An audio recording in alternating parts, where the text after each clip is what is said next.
북한이 이른바 전승절로 부르는 정전협정 체결일을 앞두고 무력 도발을 이어가면서 내부 체제 결속을 다지는 모습입니다. 전승절 행사에 중국은 물론이고 러시아 대표단을 초청하면서 북중러 결속도 과시하고 있는데 관련 내용들 조한범 통일연구원 선임연구위원과 살펴보도록 하겠습니다. 어서 오십시오. 안녕하세요. 네. 자, 북한이 어젯밤 단거리 탄도미사일 2발을 발사했습니다. 순항미사일 발사 이틀 만인데 일단 어떤 의도라고 보시는지요? 일단 이제 주고받기식의 양상이에요. 뭐냐면 이제 NCG가 18일 날 개최가 됐는데 직후 19일 날 탄도미사일 단거리 2발을 쐈죠. 그렇죠. 그다음에 이제 SSBN 켄터키함이 18일 날 들어오긴 들어왔죠. 네. 여기에 대해서 강순남 국방상이 핵 사용 조건에 해당을 될 수 있다라고 얘기를 했고, 그다음에 이제 켄터키함이 21일 날 떠났는데 22일 날 이제 순항미사일 여러 발을 쐈죠. 그렇죠. 여기에 대한 대응이죠. 그리고 이제 에나폴리스가 제주도에 들어오니까 핵추진 잠수함 여기에 대해서 이제 반응을 한 거라고 보여지거든요. 그런데 예상보다는 수위가 높질 않아요. 제가 보기엔. 예. 왜냐하면 NCG는 한미 동맹이 핵에 기반한 동맹으로 전환하는 핵심적인 분기점이고요. 켄터키함 SSBN 같은 경우는 히로시마에 떨어진 원폭의 수천 배에 해당하는 위력이거든요. 사실상 뭐 웬만한 국가 핵보유국의 전체 핵보다 더 능력이 크거든요. 근데 여기에 비해서는 사실 순항미사일 몇 발 쏜 거 갖고는 그 수위가 높다고 볼 수 없거든요. 대신 담화는 더 많아졌어요. 네네. 그러니까 지난해 10월 이후부터 집중적인 도발을 그다음에 수백 대 항공기까지 띄우는 이런 도발에 비해서는 수위가 낮다. 그러니까 제가 보기에는 한미의 동행에 대해서 대응을 하겠다는 예고는 이행을 하고 있지만 그러나 지난해에 비해서는 경제적인 도발을 하고 있어요. 예. 그러니까 NCG 개최나 켄터키함 입항이라는 어떤 대형 이벤트에 비해서 북한의 도발 수위는 좀 낮다라고 일단 말씀을 해주시는 사실상 건데요. 거기 정도면 ICBM급 정도로 대응을 해야 되거든요. 왜냐하면 SSBN이나 NCG는 이제 핵 대 핵 경쟁 체제로 돌입하는 거거든요. 네네. 우리의 그동안 이제 일방적으로 북한이 핵 도발을 하면 우리는 결국 이제 재래식으로만 대응을 했었는데 이제는 핵 대 핵 경쟁 체제로 가는 거거든요. 거기에 비해서는 북한의 수위가 제가 보기에는 지난해에 비해서는 빈도도 낮고 수위도 현재까지는 높지 않다 이렇게 볼 수 있어요. 도발 시간에 대한 부분은 좀 어떠세요? 최근에는 이제 새벽 아니면 심야에 미사일을 발사하지 않습니까? 이것도 어떤 의도가 있다라고 보세요? 일단 밤이나 새벽이면은 충격 요법의 효과가 크죠. 그러니까 이제 무게의 전략적 수위는 낮은 거지만 그러나 밤에 발사하면 기습 혹은 또 이제 미국 시간대도 있고요. 주로 이제 다 미국 관계가 있으니까. 그런 점에서 보면 극적인 효과를 더 높이려고 의도적으로 이제 밤에 발사한다 이렇게 봐야겠죠. 새벽이나. 예, 그렇군요. 자, 켄터키함이 떠난 지 사흘 만에 핵잠수함 아나폴리스가 제주기지를 찾았습니다. 물론 이제 워싱턴 선언 이행이라는 측면으로 이해를 할 수 있겠습니다만 북한뿐만 아니라 중국에도 던지는 메시지가 있다라고 보시는지요? 당연히 있죠. 왜냐하면 이제 켄터키함 들어왔지만 켄터키함에는 24개 발사관이 있거든요.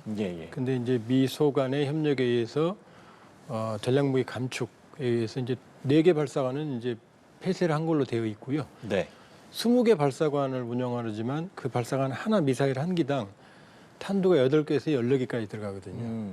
그러면 그 미사일 하나만으로도 사실은 북한의 전략적 목표는 모두 다 소멸시킬 수 있거든요. 그 넘치죠, 능력이. 그러고 보면은 켄터키함 같은 경우는 당연히 중국에 대한 억지력이 되는 거고요. 이번에 에나폴리스 같은 경우도 장착되어 있는 미사일이 이제 토마호크거든요. 근데 토마호크 사거리가 2,500km예요. 그러니까 제주도에 들어왔다는 얘기는 중국도 대부분의 주요 도시들이 사거리에 들어가는 거죠. 네, 그렇군요. 자, 여러 형태의 미사일을 지금 발사하고 있는 상황이지 않습니까? 아무래도 정찰 위성 발사를 실패했기 때문에 이런 실패를 만회하려는 움직임이다. 이렇게도 볼 수 있겠습니까? 그렇게 볼 수 있죠. 그런 측면이 있죠. 왜냐하면 정찰 위성 발사의 원인이 복합적이기 때문에 단기간 내에 재발사가 지금 사실상 불가능한 어려운 상황이에요. 지금 동창리의 어떤 모습도 뭐 단기간에 정찰위성 발사를 하기가 쉽지가 않고 또 하나는 이번에 또 실패해서 우리 군이 그 잔해들을 수거하게 되면 북한으로 정말 난감하거든요. 네. 그러니까 정찰위성 이 장담했던 정찰위성 발사 실패가 지금 북한한테는 좀 아픈 거고요. 그걸 이제 뭐라 그럴까 회복하기 위해서 여러 가지 이제 미사일을 발사하고 있는 거죠. 알겠습니다. 자, 북한 도발과 관련된 이야기를 좀 해봤고요. 전승절, 북한이 이른바 전승절이라고 부르는 오늘 27일에 중국 대표단들 외국 인사들을 대거 초청을 했습니다. 이게 이제 보니까요, 2013년 60주년 이후 10년 만이라고 하는데 그만큼 이번 이 전승절 행사가 거대하게 치르겠다라는 이런 의도로 볼 수 있겠습니까? 왜냐하면 이제 지금 보여줄 수 있는 게 정찰위성 발사가 실패했기 때문에. 네네. 그다음에 남는 건 이제 전승절이거든요. 그러니까 이미 그동안 준비 징후보다 대규모의 징후들이 포착이 됐고요. 그다음에 이 대동강, 이제 김일성 행사가 열리는 김일성 광장하고 행사 준비하는 미림 비행장하고 대동강 사이에 되고 양쪽에 있거든요. 네네. 이 대동강을 가로지르는 이제 부교 설치 모습도 지금 포착이 됐거든요. 그러니까 상당히 대규모. 그다음에 이제 전국에서 노병들이나 대표단들을 지금 평양으로 불러 모았어요. 네. 심지어 항공기까지 이용을 해서 지금 대규모 인력들을 평양에 모았거든요. 그러니까 여기에다가 이제 중국과 러시아 대표단을 불러서 대규모의 국제적인 어떤 위상을 과시하는 이런 모습을 보이려고 하고 있고, 지난해 있었던 4.25 열병식 때는 김정은 위원장이 몇 달 전부터 열병식을 본인이 직접 지휘를 했어요. 모든 현장에 가서 그 열병식 지휘 절차, 훈련 과정을 다 지켜봤어요. 네. 그 정도로 김정은 위원장한테 열병식 정치가 중요하거든요. 그렇기 때문에 특히 중국과 러시아 대표단을 부른 점이 상당히 주목할 만한 포인트죠. 네. 중국과 러시아 대표단을 부른 점이 상당히 주목할 만한 부분이다라고 이야기를 해주셨으니까요. 일단 중국과 또 러시아 인사들 면면을 보면 일단 중국 측 단장은 리홍중 공산당 중앙위 정치국 위원입니다. 글쎄요, 이제 김정은 위원장을 만나게 될 텐데 그분 좀 어떻게 평가를 하시는지요? 2018년 때, 네. 2018년 때 그때는 이제 구구절 정권 수립 70주년이었죠. 그때는 중국 전인대회 상무위원회 위원장이었어요. 근데 이번엔 부위원장입니다. 네. 급이 한 단계 낮은 거죠. 예. 근데 이제 지금 아까 미국의 전략자산 전개가 중국에도 부담이 된다 이런 얘기를 했잖아요. 그렇죠. 지금 미중 간의 충돌이 있는데 북한의 이런 핵 개발이나 어떤 도발로 인해서 중국에도 안보적으로 부담이 가거든요. 근데 북한을 관리를 안 할 수는 없죠. 그러니까 보내긴 보냈는데 아무래도 그분 한 단계 낮췄다 이렇게 볼 수 있고요. 네. 중국과 러시아 대표단의 양상이 다른 점도 주목할 필요가 있어요. 그러니까 중국은 노동당과 북한의 정부, 내각에서 초청을 했거든요. 그러니까 중국에서 오는 인사들은 중국 공산당과 국가 내각 대표단입니다. 그런데 러시아는 국방성에서 초청을 했어요. 네. 국방성에서 초청을 했어요. 그리고 오는 것도 쇼이구 국방장관이거든요. 그럼 러시아하고는 우크라이나 전쟁으로 군사협력이 이루어지고 있고 향후에도 더 강화하겠다는 의지를 내보내는 거예요. 네. 만약에 중국과 같다면 역시 중국, 러시아의 여당, 그다음에 러시아의 내각에서 와야 되는데 여기 쇼이구가 오거든요. 그런데 쇼이구 국방장관은 이제 프리고진 쿠데타를 일으켰던 좀 소개를 해주시면 좋을 것 같아요. 그 프리고진이 주목했던 쇼이구 때문이다. 왜냐하면 지금 프리고진이 쿠데타를 일으켰던 명분 중에 하나가 러시아 군부의 부정부패거든요. 그 정점에 이제 게라시모프 참모총장과 쇼이구가 있는데 쇼이구 국방장관은 푸틴 대통령이 절대로 놓칠 수 있는 인물이 아니에요. 대통령이 되기 이전부터 거의 뭐 바늘과 실로 같이 다녔던 인물이기 때문에 사실은 쇼이구 장관은 여러 비판을 받고 있지만 푸틴 대통령의 복심이라고 볼 수 있거든요. 그 푸틴 대통령의 복심이 지금 오는 거죠, 평양에. 네, 그렇군요. 그럼 이제 전승절이 어떤 모습으로 그려질까 이 부분도 관심인데 뭐 딸 김주의 대동이라든지 아니면 김정은 위원장의 연설이라든지 이런 모습을 볼 수 있겠습니까? 어떻게 전망을 하세요? 이제 그 부분도 중요하지만요. 이제 숨어 있는 그림이 뭐냐면 이번에 대규모의 새롭게 뭐 어마어마하게 뭐 신형무기 보여줄 게 별로 없거든요. 신무기는 대충 다 보여줬거든요. 아마 이제 무인기 정도 뭐 이런 게 더 남아 있는데. 그러면 아마 그동안 개발했던 핵무기 종합선물 세트를 보여줄 거예요. 그럼 거기에 만일에 러시아의 국방장관과 중국의 대표단이 김정은 위원장 옆에서 그 핵무기 진행을 쳐다보게 되면 간접적으로 묵인하는 게 되는 거잖아요. 이런 숨은 그림이 하나 그 연출할 의도가 있을 가능성이 있고요. 예. 결국 김정은 위원장의 육성 연설 여부입니다. 왜냐하면 요즘 좀 이상했거든요. 네. 전원회의에서도 사상 최초로 연설이 없었고 할아버지 기일에도 사진이 안 나왔거든요. 그다음에 7월 12일 날 화성 18형 쏠 때도 사진이 딸랑 2장 나왔어요. 김정은 사진이. 하나는 앉아 있고 하나는 그 자리에서 일어선 사진이거든요. 4월 13일을 쐈을 때는 뭐 무려 9장이나 사진이 나왔거든요. 여기저기 다니면서. 그러니까 지금까지 추론을 봤을 때 별로 그렇게 그 편한 상태는 아닌 것처럼 보이거든요. 네. 그러니까 이번에 연설을 하느냐 안 하느냐. 안 한다면 이제 불편하다는 쪽에 무게가 실릴 거고 이제 하게 되면 이제 그동안 한미일 협력 체제가 강화됐으니까 네. 여기에 대한 아마 중국과 러시아 대표들도 와 있으니까 그러니까 북중로 협력, 그다음에 핵무기 강조 이런 부분들이 있을 거고요. 만일에 김정은 위원장이 나온다고 그러면은 뭐 예. 나올 가능성은 거의 기정사실이고요. 김주혜도 나올 가능성이 좀 높죠. 지난번 미사일 발사는 안 나왔지만 네네. 왜냐하면 이런 주석단 같은 데 나온 적이 있으니까요.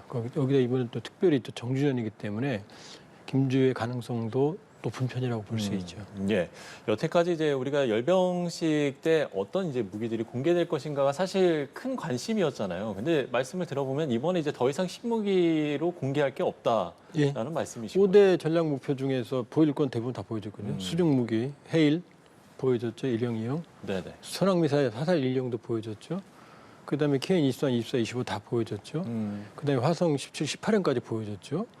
그러면은 사실 북한이 뭐 그렇다고 매일 뚝딱뚝딱 만들어내는 건 아니거든요. 그러니까 아마 깜짝 놀랄 만한 신무기보다는 자기들이 위력을 보여주는 예를 들면 이제 기계화 부대의 양을 늘린다든지 아니면은 그동안 개발했던 그런 무기 부대를 규모 있게 보여준다든지 아마 이런 연출의 가능성이 크지 뚜렷하게 보여줄 수 있는 무기는 많지 않을 거고 보여준다면 개발 목표거나 아니면 목업일 가능성이 상당히 높습니다. 예.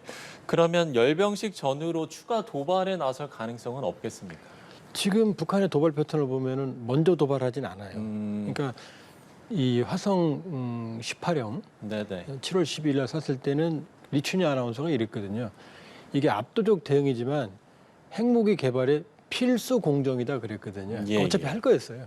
할 거였기 때문에 했던 거고 지금 보면은 북한도 도발 피로감이 있거든요. 무한정 도발한다고 그래서 뭐 그 자기들에게 유리한 국면이 되는 거 그렇죠. 그러니까 굳이 열병식 자체가 이벤트인데 여기에 또 다시 도발할 필요가 없죠. 근데 이제 만일에 한미가 뭐 전략자산을 전개한다든지 아니면 여기를 이런 어떤 한미의 동향이 있으면 대응을 할 거예요. 그러나 그렇지 않다면 다음 달 같은 경우는 또 이제 한미일 정상회의도 뭐 예정이 돼 있지 않습니까? 그때는 이제 그 양상에 따라서 존재감을 보여주는 이제 무력 시인을 할 거예요. 그러나 이 전승절 전후로는 그거는 이제 이것만으로 충분하죠. 중국 대표단도 오고 러시아 대표단도 오고 아마 화려하게 밤에할 가능성이 높거든요. 그럼 그걸로 선전하는 데도 이제 며칠 가거든요. 예. 알겠습니다. 자, 마지막으로 월북한 미군 병사 얘기를 해볼 텐데요. 이 트래비스 킹 이병의 신병과 관련해서 유엔군 사령부는 북한과 대화를 시작했다라고 했습니다만 미 국무부는 북한과 실질적인 소통은 못하고 있다라고 밝혔습니다. 현재 좀 어떤 상황이라고 보세요? 그러니까 이 문제로 가동될 수 있는 채널은 4개거든요. 하나는 중국을 통하는 방법, 하나는 우리가 가지고 있는 한국이 가지고 있는 비공개 채널, 그다음에 이제 미국이 주도한다고 그러면 하나는 미 국무부 채널, 유엔 대표부를 통해서 그다음에 이제 유엔사입니다. 이 JSA가 유엔사 관리에 있으니까 JSA에 있는 유엔군 사령부와 북한이 이제 정전위를 해체했기 때문에 인민군 판문점 대표부가 우리 유엔군 측 군정이랑 대화를 하거든요. 근데 여기에서 유엔군 측에 연락을 했는데 알았다라고 답변을 받은 거예요. 근데 그러니까 이제 미 국무부 채널에서는 아직 협력은 없는 거고요. 그러니까 지금 상황에 대해서 인식을 했다라는 신호만 받은 거고 실제로 이제 송환이나 어떤 안전 문제 이런 실질적인 대화는 없는 상황입니다.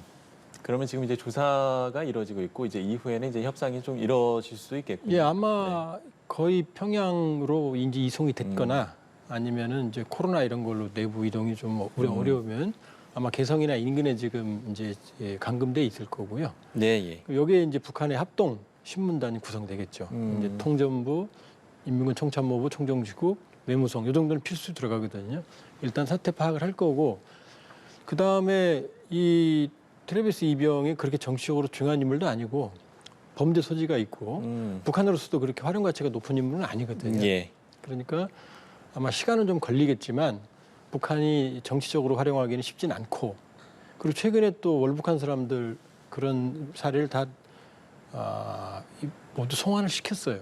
거기다 또 이제 오토 원비어 씨 그 감금 중에 사망한 사건이 있기 때문에 북한도 신중할 수밖에 없죠. 그렇게 보면 아마 조만간 시간이 좀 지나 입장이 정리가 되면 아마 송환 협상이 이루어질 가능성이 높습니다. 예, 알겠습니다. 자, 월북 미군 병사 이야기까지 저희가 짚어봤습니다. 조한범 통일연구원 선임연구위원과 이야기 나눠봤습니다. 오늘 말씀 고맙습니다.